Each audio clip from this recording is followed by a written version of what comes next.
부인당하신 예수님, 이런 제목으로 오늘 요한복음 강의 69번째 시간을 같이 나누도록 하겠습니다. 먼저 여러분에게 한 가지 질문할까요? 여러분 혹시 앞으로의 여러분의 인생에 꼭 있어서는 안 될 한 가지 비극적인 사건을 한 가지만 들라면 어떤 일이 있을까요? 이런 일은 일어나면 안 돼. 내게 이런 일은 결코 일어나면 안 돼. 하는 일 한 가지만 들라면 어떤 일을 들 수 있을까요? 불신. 예수님 모른다고 눈치도 빠르죠.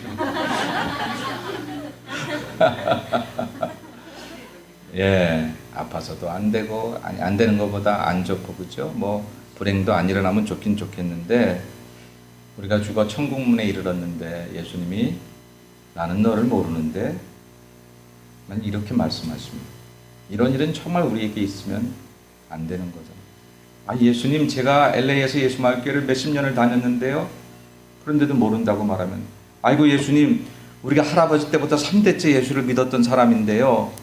근데도 예수님께서 나는 너를 모른다고 말하면 이건 정말 일어나서는 안 되는 일이잖아요. 근데 마태복음 10장 33절에 보니까 예수님이 뭐라고 말씀하셨냐면, 누구든지 사람 앞에서 나를 부인하면 나도 하늘에 계신 아버지 앞에서 너를 부인하리라. 그를 부인하리라. 이렇게 말씀하셨어요. 마음도 넓으신 예수님인데 우리가 조금 그랬다고 어쩜 우리하고 똑같이 그러실까? 우리 그런 생각 들 수 있는데 구원의 문제는 그런 게 아니더라고요. 비슷해서 들어가는 나라가 천국이 아니더라고요. 예수 믿는 것 비슷하게 믿었더니 대충 그래도 흉내는 냈더니 들어갈 수 있는 나라가 아니라고 하는 것, 정확한 것, 바른 것, 꼭 하나님께서 정하신 그 기준에 맞아야 천국 들어가는 것, 그렇게 만드신 하나님 앞에 우리가 나름대로 우리 삶대로 열심히 살았던 그 공적을 가지고 천국문을 마치 내가 활짝 열고 들어갈 수 있을 것 같았는데, 예수님께서 나는 너를 모른다, 그리 말씀하시면 이거야말로 우리 인생은 낭패가 아닐 수가 없습니다. 왜? 다시 기회가 없으니까. 세상에서 사업에 실패해도 힘은 들어도 또 기회가 있을 수 있고, 건강을 잃어도 또 다른 기회를 찾을 수 있고, 여러 가지 기회가 있었는데 구원의 문제, 천국에 들어가는 문제, 이만큼은 다시 기회가 없는데 그 시간에 그날 주께서 나를 모른다 하시면 그것만큼 우리 인생의 비극은 없을 것이다 하는 거죠. 그런데 그래도 다행스러운 것은 예수님께서 니네가 나를 부인하면 나도 너를 부인할 것이지만, 마태복음 10장 32절에 보면 너희가 나를 시인하면 나도 하늘에 계신 내 아버지 앞에서 너희를 시인할 것이고 증인 노릇해 주실 거라는 거예요. 하나님 아버지 앞에 예수님께서 아무개는 세상에서 내 이름으로 하나님의 영광을 나타내며 살던 사람입니다 라고 스폰서를 서주시게 됩니다. 얼마나 감사해요. 저와 여러분 모두에게 우리 주님이 우리 인생의 영적 스폰서가 되실 줄로 믿습니다.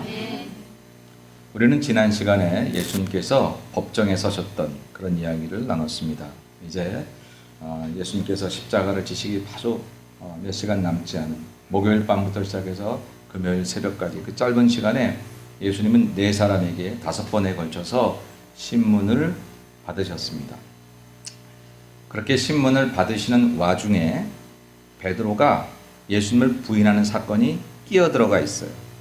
그래서 예수님께 신문 받는 얘기, 또 베드로가 예수님을 한 번 부인한 얘기, 또 예수님이 신문 받는 얘기, 그리고 베드로가 나머지 예수님을 2번 부인하는 얘기가 요한복음 18장에는 이렇게 순서대로 짜집기처럼 들어가 있습니다.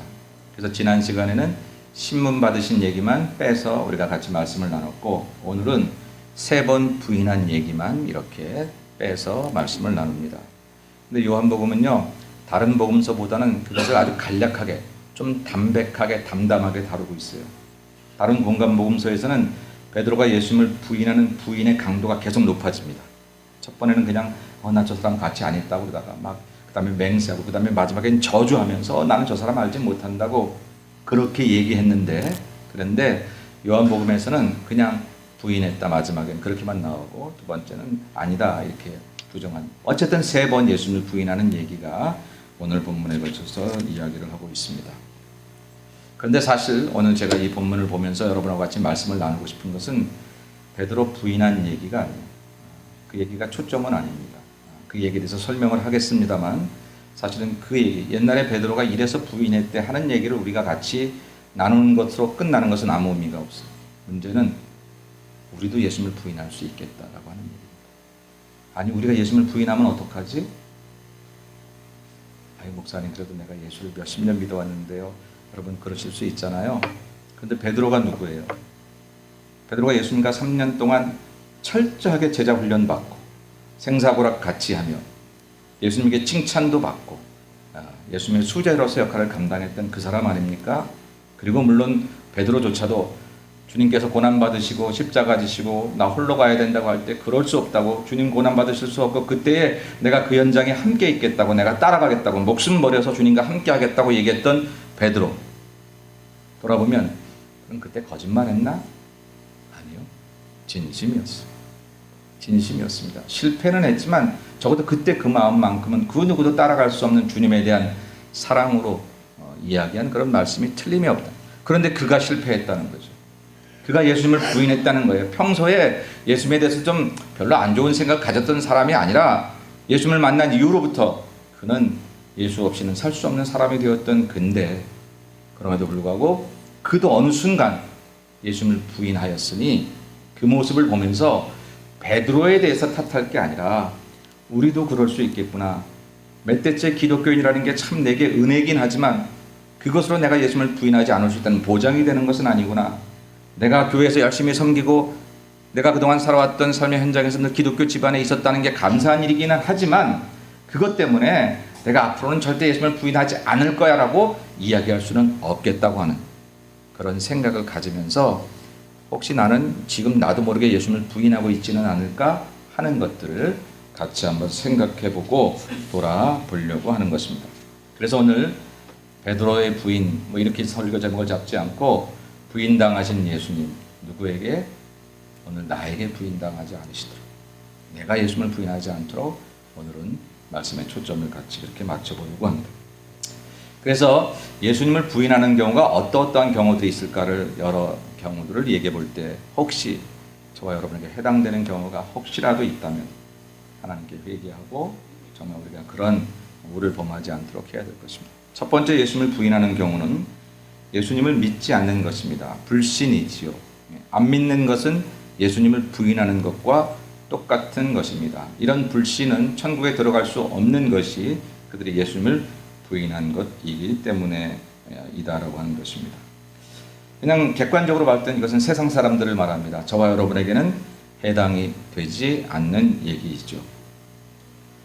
그러나 여러분, 혹시 우리가 몸은 여기 있는데 우리도 여기에 해당되는 사람이면 어떡하지요?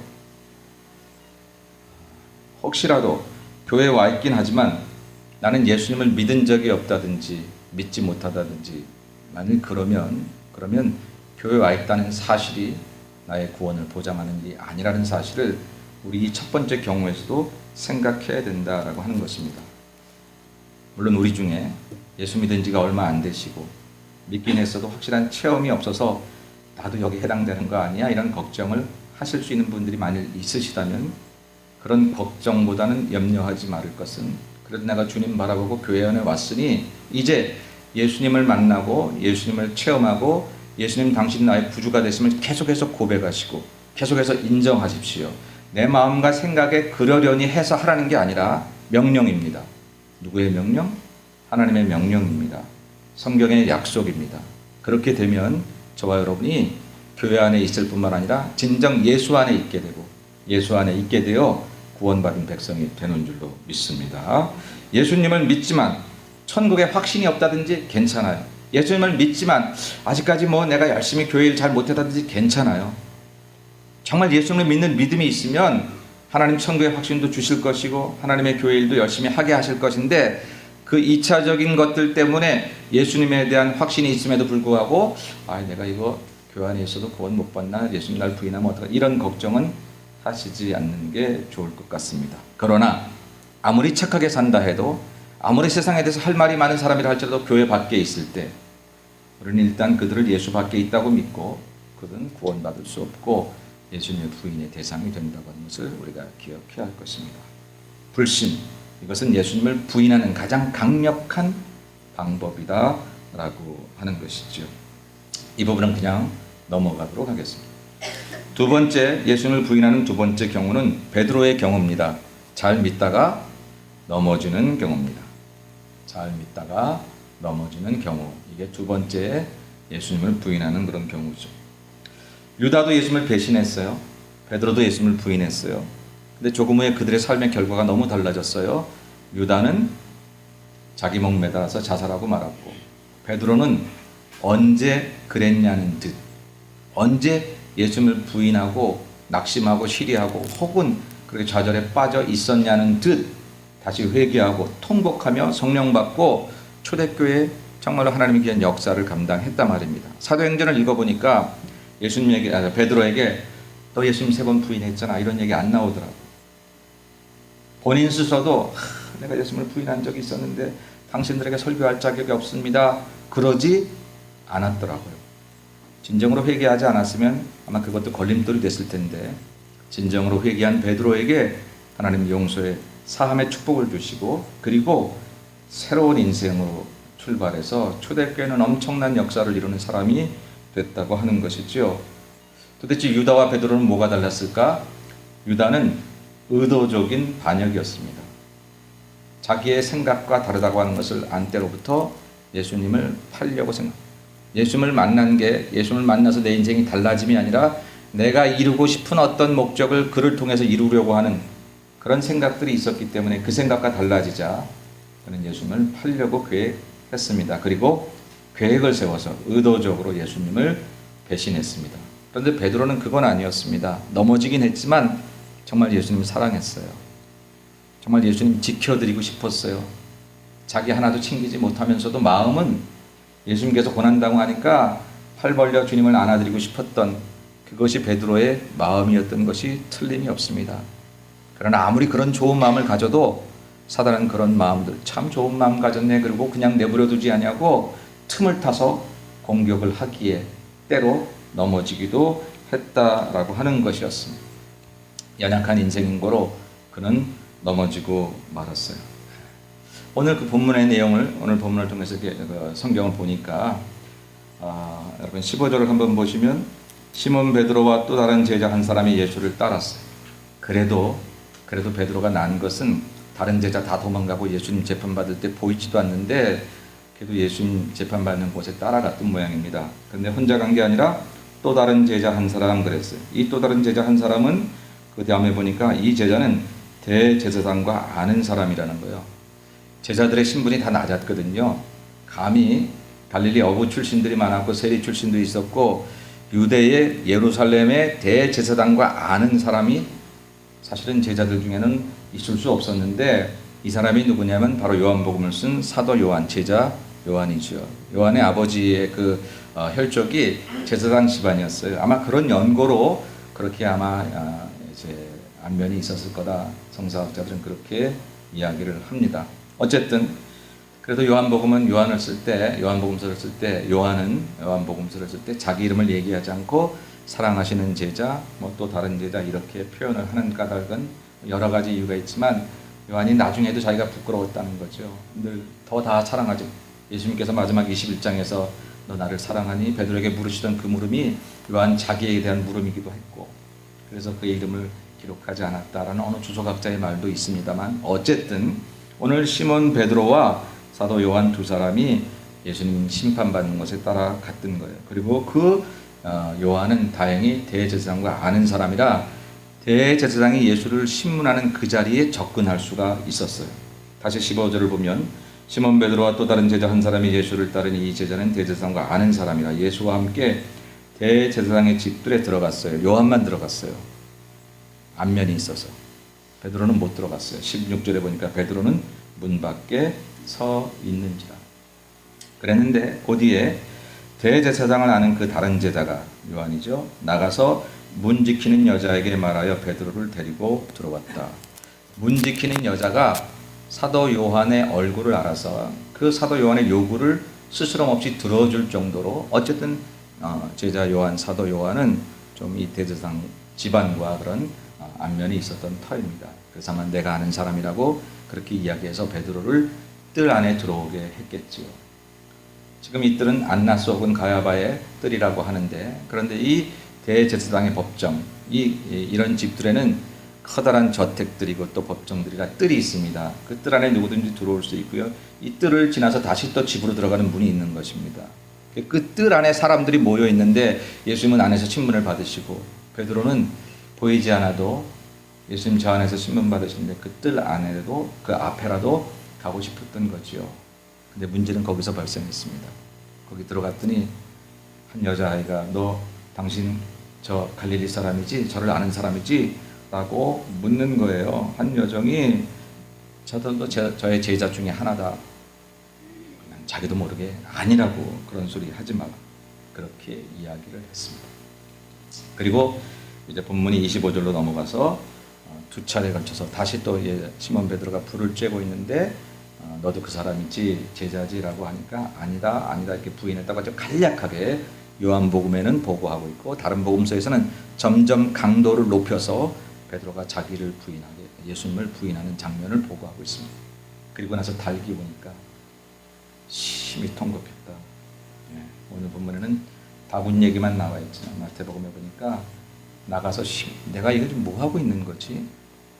바로 조금 전에 예수님께 이렇게 정말 장담했던 그때 마음 진실이었거든요.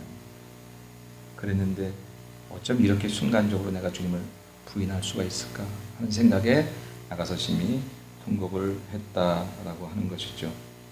유다와 다른 점은 유다는 의도적인 배신을 하고 회개하지 않았습니다. 잠깐 뉘우치긴 했지만, 베드로가 다른 점은 자기의 잘못을 인정하고 심히 통곡했습니다. 그리고 다시 다른 제자들이 있는 곳에 가서 함께 거하는 그런 장면들이 나옵니다. 공동체를 떠나지 않았어요. 머리를 주워 박으면 나 같은 건 예수님 앞에 설 자격도 없어. 그리고 목매다는 게 잘하는 게 아니라는 거예요. 주님 앞에 면목 없어. 내가 무슨 일 할 수 있을까? 처음부터 면목 없었어요. 뭐 이제 와서 괜히 그런 얘기 할 거 없는 거예요. 회개하는 자는 회개하고 아버지께로 돌아와서 새 삶을 사는 게 진짜 회개지. 혼자 뉘우치고 가슴 찢고 머리 쥐어잡고 나는 못난 놈이야 라고 말하는 것은 그건 자학이고, 그건 좋은 말로 하면 뉘우침이지. 성경에서 말하는 회개는, 성경은 반드시 아버지께로 돌아와 새 삶을 찾아야 그게 회개다라고 하는 것이지요. 유다는 뉘우치고 자살했지만 베드로는 똑같이 실수했어도 회개하고 다시 새 사람이 되었다라고 하는 것이지요. 여기서 생각해 봅니다. 근데 베드로는 왜 넘어졌을까? 왜 그랬을까? 이게 시간적으로 보고 우리가 이걸 만약에 드라마처럼 보면 거의 다 왔는데, 마지막까지 예수님 곁에서 훌륭하게 제자의 사명을 마칠 수 있었는데, 어쩌면 예수님께서 그래 베드로는 내가 십자가 질 때 그 밑에까지 재판받을 때까지 와 있었던 사람 유일하게 너 하나 참 고맙네, 그럴 수 있었던 마지막 순간에 어떻게 베드로는 예수님을 그렇게 강도 높게 3번씩이나 부인했을까? 그 이유가 성경에 뭐 이렇게 문자로 기록되어 있지 않지만 우리가 성경을 보면서 생각하는 것은 한 2가지 정도만 제가 생각해 보려고 합니다. 왜냐하면 우리도 그럴 수 있기 때문이죠. 첫째, 베드로가 이렇게 넘어지게 된 이유는 자신을 과신했기 때문에 그렇다. 베드로가 자신을 과신했어요. 무슨 소리입니까? 예수님, 난 당신을 절대 지켜드릴 것입니다. 할 수 있습니다. 나는 도망가지 않을 수 있는 자신이 있습니다. 나는 절대 고난 앞에서도 굴하지 않을 자신이 있습니다. 라고 얘기했어요. 예수님이 너 못한다 그랬거든요. 부인할 거라고 그랬거든요. 그럼 예수님이 하신 말씀이잖아요. 그러면 그렇게 얘기했어야 될 것 같아요. 아니, 예수님이 그렇게 말씀하시면 제 모습 속에 그게 보이나 보죠. 선생님, 그럼 저를 도와주세요. 제가 그렇게 넘어지지 않도록, 나는 최선을 다해서 지금 자신이 있었는데 모든 선의 근원이신 당신께서, 모든 판단의 기준이신 당신께서 나를 그렇게 보신다면 그러면 내가 어떻게 해야 당신을 부인하지 않고 넘어지지 않을 수 있겠습니까? 라고 하나님을, 예수님을 의지했어야 된다는 것이죠. 베드로의 실수는 자신을 의지하고 하나님을 의지 않았던 그 순간에 그는 여지없이 넘어지게 되었다는 것입니다. 자신감의 표현이 우리 모두에게 보기에 괜찮아 보여요. 우리 교회, 나는 신앙에서도 절대 뒤돌아서지 않을 것입니다. 나는 정말 하나님 앞에서 정말 배반하지 않을 것입니다. 뭐 자신 있어 보이잖아요. 근데 성도들은 그렇게 고백하는 게 아니라 하나님, 내 평생 주님을 배반하지 않도록 나를 도와주옵소서. 우리는 우리의 호언 장담을 말하는 게 아니라 나를 그렇게 이끌어 가실 하나님을 고백하고 하나님을 높여 드려야 된다는 거예요. 내가 평생 예수를 배반하지 않을 수 있는 유일한 까닭은 그분이 나를 버리지 않았기 때문이지 내가 자신감이 있었기 때문이 아니라는 것이지요. 근데 베드로는 그 부분에서 넘어졌다. 여러분, 이 사람과의 관계도 우리는 의형제야. 우리는 정말 나는 어떤 경우에도 너를 버리지 않을 거야. 나는 어떤 경우에 내가 손해를 봐도 나는 너를 품에 안을 거야. 근데 우리 그렇게 못하잖아요. 근데 그때 마음이 거짓은 아니었던 경우가 많잖아요. 진짜 그러려고 했잖아요. 진짜 의형제처럼 살려고 했어요. 진짜 가족처럼 살려고 했어요. 정말 젊은 남녀가 만나서 세상에서 제일 아름다운 가정을 만나기 위해서 결혼했지. 시작하면서부터 우리는 깨질 거야. 그리고 시작하는 가정이 어디 있어요? 근데 안 되잖아요. 왜 안 되지요? 이상한 건 아니에요. 죄의 본성을 가진 우리들이라 깨질 수 있고 넘어질 수 있었어요. 그래서 우리는 늘 하나님을 의지했어야 되는 거였어요. 근데 내가 자신했단 말입니다. 내가 자신했어요. 조금 뭐가 보인다고.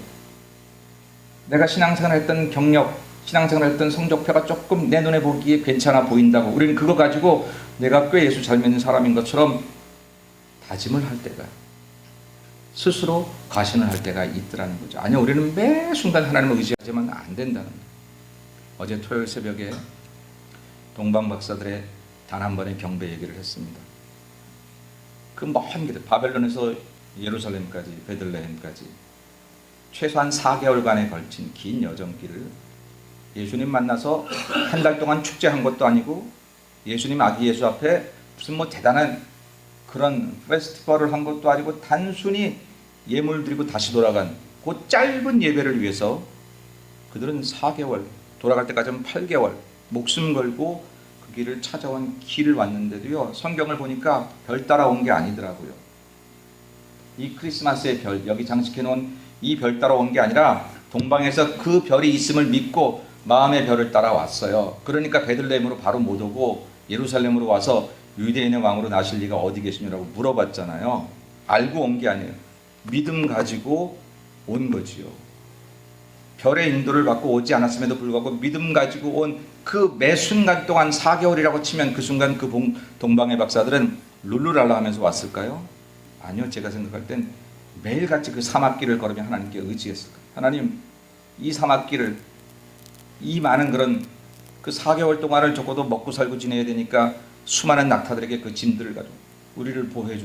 이 사막에서 우리가 떼약볕에 우리가 말라 죽지도 않게 하시고, 갑자기 어떤 도적들을 만나서 도적떼들을 만나서 다 털리지도 않게 하시고, 매 순간 기도하지 않으면 안 돼요. 별이 보여야 되는데 보이지 않잖아요. 분명히 그 별이 있음을 믿기는 믿는데 내 눈앞에서 딱 성적표처럼 보여야 되는데, 오늘 딱 기도하니까 딱 응답이 보여줘야 되는데, 딱 11조 하니까 내일 그냥 매상에 확 올라야 되는데, 딱 내가 주의를 지키니까 뭐 그냥 환난 근심이 다 없어져야 되는데 아직 그 별이 안 보일 때가 있다는 거예요. 하나님 왜 그러시죠? 그 증거보다는 마음속의 믿음을 따라서 매 순간 기도하지 않을 수 없어서, 매 순간 하나님께 의지하지 않을 수 없어서 하나님께 메어 달리는 그 믿음을 하나님은 원하셨던 거죠. 하나님은 그걸 원하셨던 거예요.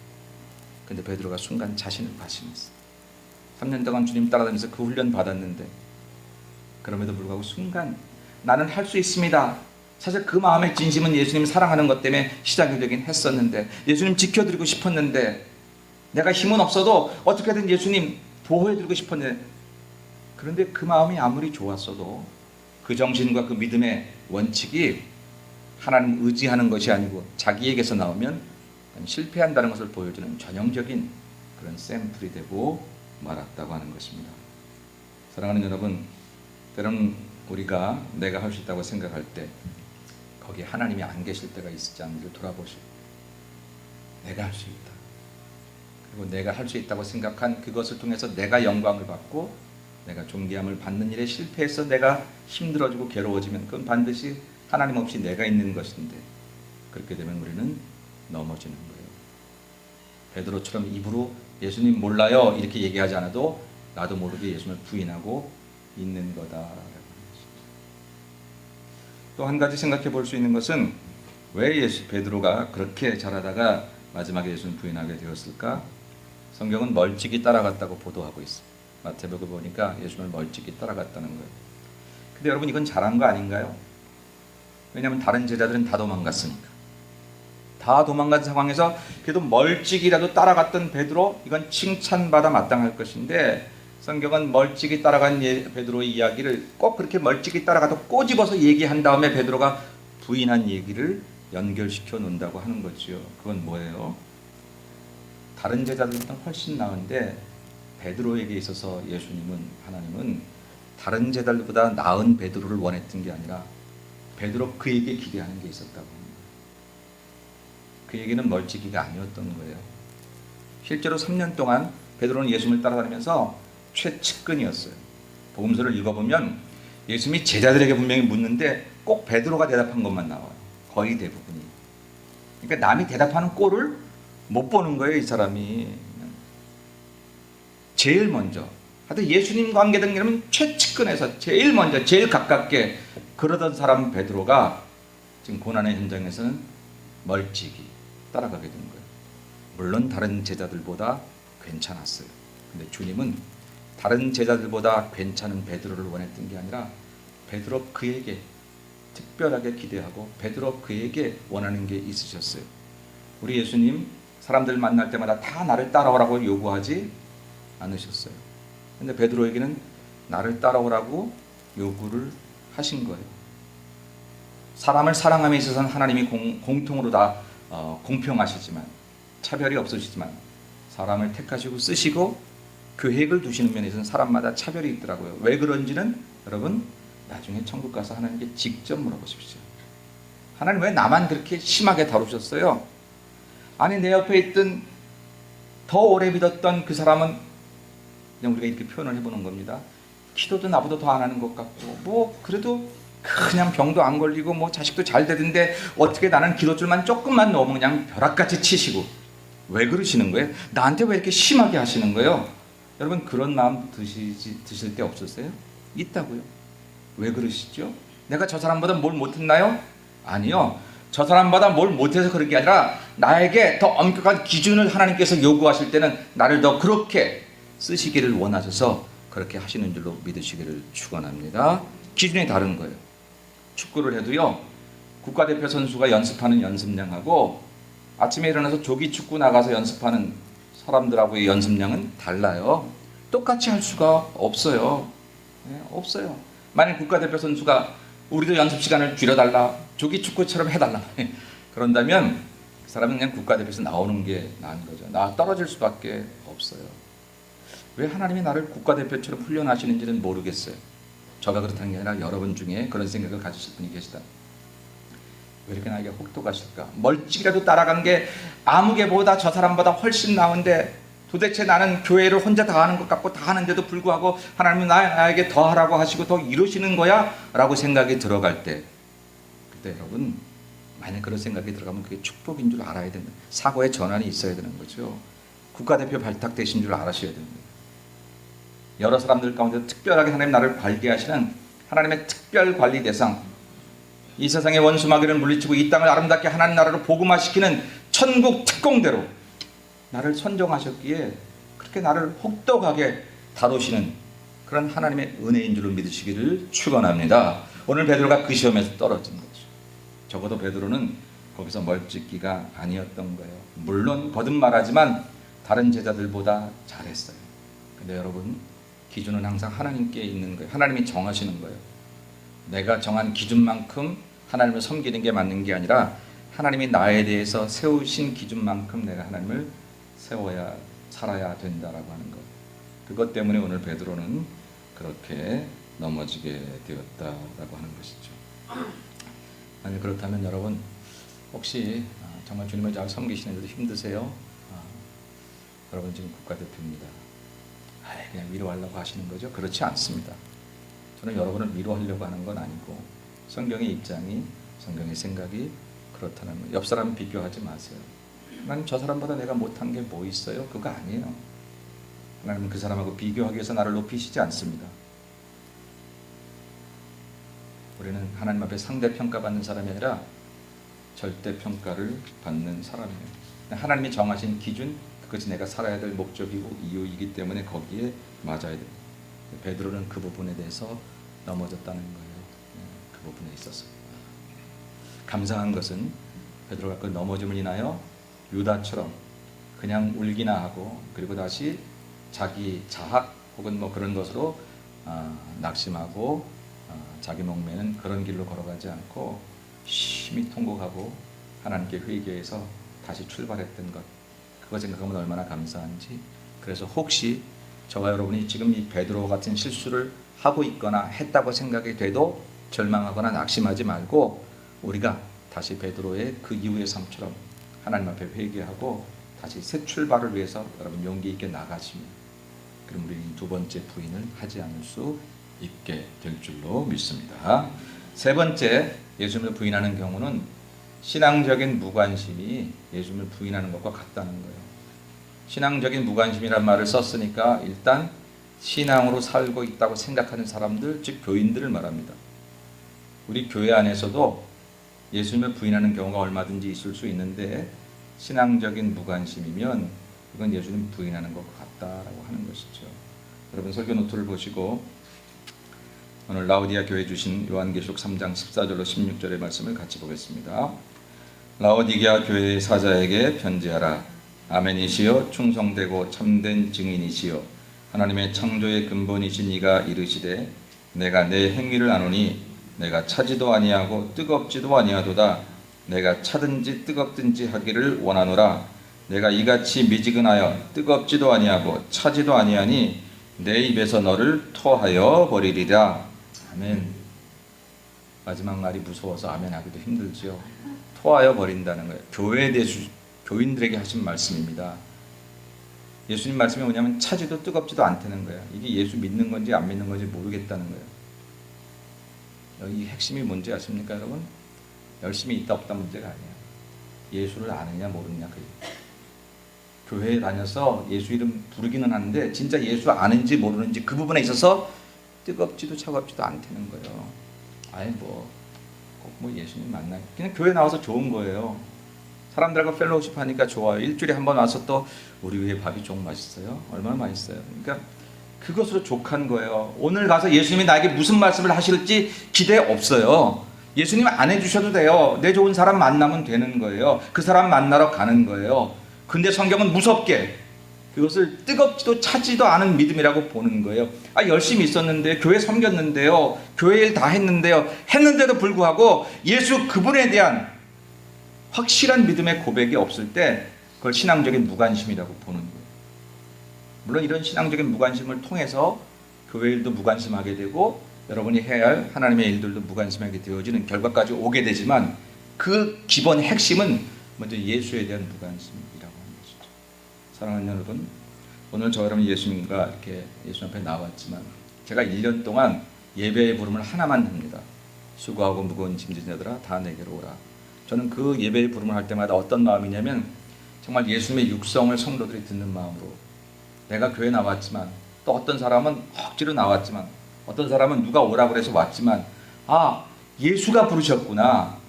수고하고 무거운 인생의 짐을 가진 자들아 예수님이 우리를 부르셨구나 하는 음성을 들으라고 제가 예배의 부름에 계속해서 그 얘기를 하는 거죠. 제 얘기가 아니라 성경의 얘기를 그냥 들리버리만 할 뿐입니다. 예수님 하신 얘기를. 사랑하는 여러분, 어떤 다른 동기를 통해서 예수님을 만나게 되는 과정이 있을 수는 있지만 이미 제가 선포하는 것은 그런 과정을 통해서도 여전히 과정에만 머물러 있으면 안 됩니다. 교회는 열심히 하셨는데 예수는 없어요. 이게 예수님의 일이라는 생각을 해본 적이 없어요. 그러면 안 되는 거예요. 내 일이거나 교회 일로 끝나면 안 되고 예수님의 일이고 예수님에 대한 사랑을 받으려고 예수님에 대한 관심을 가지려고 해야 되는데 바로 그 예수가 없을 때 주님은 토해버리신다고 얘기하는 것입니다. 우리가 오늘 교회 와서 성도들하고 여러 가지 만남을 가질 때 물론 예수 이 얘기만 한다고 예수가 있는 건 아니지만 다른 여러 가지 얘기들을 하겠지만 그 중심에는 항상 예수님이 계셔야 되는 거죠. 얘기하다 보니까 기분 나쁘게 말하네 이 사람이. 그런 소리 있을 수 아니 이 사람이 나를 왜 이렇게 얘기해? 그런데 내가 예수가 계시면 내 안에 예수님이 계시면 그럴 이유가 있겠지. 이렇게 생각을 하게 하시든지 네가 참는 게 낫지 않겠니? 그런 생각을 하시든지, 너는 먼저 실수한 게 없니? 그런 생각을 하게 하시든지 그러지 않겠어요? 우리가 예수님에 대한 관심을 가지고 예수님 때문에 우리가 예배드리고 예수님 때문에 살아간다고 우리가 그렇게 생각을 하면 우리가 그렇게 변할 거라고요. 근데 그냥 기분 나쁘기만 하면, 내 자존심을 건드린 사람으로만 생각이 되면 우리 안에 예수님이 안 계시고, 그럼 우리는 교회를 나왔지만 예수 그분에 대해서는 관심이 없어요. 이렇게 될 때 오늘 성경은 토해낼 것이다 라고 말씀하셨습니다. 사랑하는 여러분, 혹시 우리가 교회 나오지만 예수님에 대해서는 관심이 없고, 예수님이 무슨 말씀하실지, 그리고 나는 예수님께 무슨 일을 해야 될지 생각해야 되지 않을까요? 이번에 이제 여기다가 제가 우리 성탄절에 좀 전도할 사람, 구원받을 사람 이름을 적자고 조금 이따 제가 얘기할 텐데, 그런 것도 다 그런 거예요. 주님이 가장 좋아하시는 일이 뭘까? 영혼 구원이죠. 목사님 전도 얘기 안 했어요. 그런 사람도 있지만 주님은 가장 좋아하시는 거 올 한 해 살면서 여러분 얼마나 많이 하셨어요? 부족한 이 정도 잘 많이 못했나 싶어요. 한번 해보자고요. 그런 마음으로 생각하는 거예요. 신앙적인 무관심은 열심히 살아온 사람에게도 해당될 수 있습니다. 예수님이 안 계시고.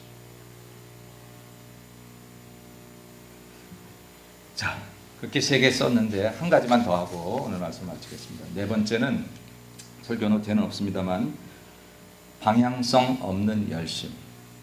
방향성 없는 열심.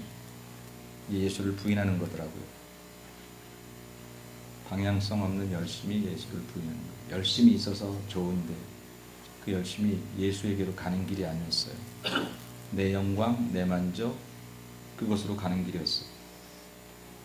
바리새인들이 그렇게 주님을 많이 섬겼는데 예수님은 왜 그렇게 바리새인들을 책망을 많이 하셨는지 몰라요. 잘못한 여인, 간음에서 현장에 잡힌 여인에게도 사랑을 베푸시던 그분께서, 백성들의 세금을 다 떼어먹어서 백성들의 원성을 받고 있던 삭개오, 그 뽕나무에 올라가 있다가 내려오라고 그렇게, 삭개오가 한 일도 없는데 자비를 베푸시던 내 주님께서 그렇게 열심히 11절부터 시작해서 모든 일들을 그렇게 철저히 했던 그 바리새인들에게서 왜 이렇게 엄격하셨을까? 이유는 단 한 가지, 그들의 열심이 예수가 없었어요. 방향이 끝에 가면 예수님이 계셔야 되는데 아니었어요. 이 일을 통해서 이렇게 열심히 해서 예수님이 영광을 받으셔야 되는데, 내가 이렇게 했습니다. 기도할 때도 우리는 11조를 했습니다. 우리는 기도를 하루에 3번씩 했습니다. 결국 나가 드러나는, 자신이 드러나는 결과를 가져오니까 그 열심이 잘못 방향으로 간 거예요. 잘못된 방향으로 걸어간 거다라고 하는 것입니다. 유다는 열심히 예수님을 따라다녔지만 방향이 잘못됐어요. 그분을 만나는 게 아니라 그분을 통해서 내가 가고 싶은 길에 그분을 좋은 도구로 삼고 싶었던 건데, 그 역사를 안 해주시니까 예수님은 배반할 수밖에 없었다는 거죠. 우리 모두 건강하기를 바라지만, 우리 모두 사람이 잘 되길 바라지만, 우리 모두 자녀들이 잘 되기를 바라지만, 그거가 우리 갈 길이 아니라 우리는 그 일을 통해서 예수님이 얼마나 크신 일을 이 땅에 이루실지, 하나님의 영광이 나타날지를 목표하고 가는 거예요. 그래야 우리의 열심에 하나님의 영광이 나타나는 것이지요. 그렇지 않으면 내 영광, 내 만족. 여기 설교하는 목사가 내가 얼마나 설교를 잘할 수 있는지 그걸 가지고 만약에 설교를 한다면, 그러면 그 끝에 예수님이 안 계시는 거죠. 아무리 설교를 잘해서 혹시 사람들의 마음을 감동시킨다고 할지라도 주님은 나 너 몰라 이렇게 말할 수 있다라고 하는 것입니다. 그래서 바울은 이렇게 고백했습니다. 고린도전서 9장에, 그러므로 나는 다름질하기를 향방 없는 것 같이 아니하고 싸우기를 허공을 치는 것 같이 아니하겠다고 했어요. 계속 주먹질 내는 게 중요한 게 아니라 허공 치면 소용없어요. 달려가는 게 중요한 게 아니라 방향을 정확히 가는 게 중요하다라고 하는 것입니다. 우리 교회 성도들이 열심히 주의 일을 섬기고 아름다운 일들을 감당합니다. 그 일에 축복하고 그 일에 하나님의 열매가 있기를 바라는데, 혹시 이 길이 내 영광, 내 만족은 아닌지, 혹시 하나님의 영광이 아니라 바리새인과 같이 유다처럼 나를 위한 목적만은 아닌지, 그 끝에 예수님이 안 계시고 내가 있어야 되는 것은 아닌지를 한번 돌아보십시다. 그리고 만약 그렇다면 무릎을 꿇고, 하나님, 그 끝에 이 일의 중심에 당신이 계셔 주시고 나는 그저 주님이 잘했다 해도 부익한 종일 뿐입니다 라고 대답하게 하옵소서. 그렇게 기도할 때에 우리는 주의 일을 하고도 주님을 부인하는 어리석음을 범하지 않게 될 것입니다. 이 네 가지 경우에 우리가 혹시 해당이 된다면 걱정 근심하지 말고 회개하면 베드로의 사도행전의 모습을 만날 수 있을 것입니다. 그리고 이 네 가지 경우만이 아니더라도 혹 우리가 주님을 부인하는 경우가 있게 될지 늘 경계하고 넘어지지 않도록 깨어 기도하며 우리 예수마을과 속하 있는 사랑하는 모든 성도들이 예수님을 시인하고 증거하고 이번 성탄절을 전후해서 우리 교회에 그냥 예수님 시인하고 예수님 자랑하는 일만 넘쳐나는 우리 모두가 되시기를 주님의 이름으로 간절히 축복합니다. 거룩하신 아버지 하나님 은혜와 사랑을 감사합니다. 예수님 오시는 이 계절에 2000년 전에 오셨던 예수님을 확실하게 부인했던 베들레헴의 수많은 사람들처럼 우리는 그런 모습은 아니더라도 이러저런 포장된 모습으로 혹시 주님을 부인할까 두려워 같이 말씀을 받습니다. 사랑의 주님, 주님을 시인하고 주님을 자랑하는 일에 우리 온 마음과 정성 다하게 하옵시고 그것이 우리 인생의 기쁨과 즐거움이 되게 하옵시고 혹이라도 베드로처럼 우리 연약함 가운데 넘어져서 주님을 부인했다고 하면 깨달음 주시고 다시 제단에 무릎 꿇고 하나님의 은혜를 힘입어 하나님 실패한 복음서의 베드로의 모습에서 떠나 다시 출발하는 사도행전의 베드로의 모습을 갖는 우리 모두가 될 수 있도록 하나님께서 축복하여 주옵소서. 거룩하신 예수님의 이름으로 간절히 기도 올리옵나이다. 아멘.